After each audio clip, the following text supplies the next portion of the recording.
मैं सुबह उठी, घर के सारे काम निपटाए और दोपहर में 12 बजे अपनी बहन को फ़ोन करने बैठी ही थी कि तभी मेरी ननद शीला आ गई।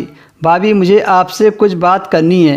वो बहुत थकी सी लग रही थी। मैंने कहा, बात को छोड़ो, ये तुम्हें क्या हुआ है? आगे बढ़कर मैंने शीला को थाम लिया। उसकी आंखें लाल हो रही थी। उससे सही तरह से चला भी नहीं जा रहा था। लगता था जैसे वह बुखार में है। मैंने उसके माथे पर हाथ लगाया तो बुखार से तप रही थी। भाभी, मेरी तबीयत को ना जाने क्या हो गया है, शीला ने थकावट भरी आवाज़ में कहा। मैंने कहा, अरे तुम्हें तो बुखार है, चलो मैं तुम्हें डॉक्टर के पास ले चलूं। मगर वह अपने कमरे में जाना चाहती थी। मैं उसे उसके कमरे में छोड़कर चाय वगैरह देकर वापस आ गई। मैंने दोपहर का खाना बनाया पर शीला खाने की मेज़ पर मौजूद नहीं थी। मैं उसे ढूंढती हुई उसके कमरे में जा पहुंची पर उसके कमरे का दरवाज़ा बंद था।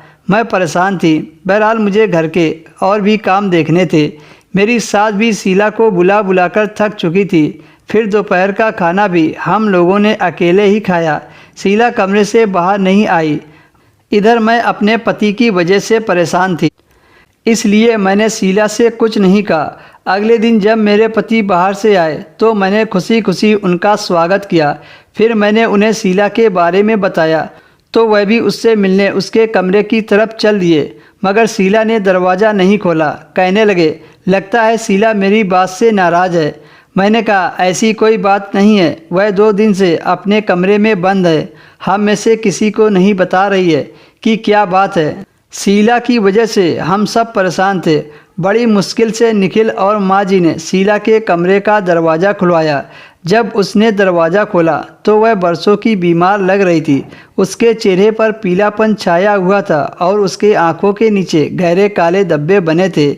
उससे पहले कि हम शीला से कुछ कहते तो घर की दहलीज पर गिरकर बेहोश हो गई। हम जल्दी ही उसे होश में लाने की कोशिश करने लगे। ठंडे पानी की छींटें उसके चेहरे पर मारी मगर उसे होश नहीं आया। मैंने उसकी नब्ज चेक की तो बहुत कम थी। जल्दी से हम उसे डॉक्टर के पास ले गए। वहां जाकर डॉक्टर ने उसे इमरजेंसी वार्ड में दाखिल कर दिया। एकदम से ऐसा क्या हो गया, मुझे तो कुछ समझ नहीं आ रहा था।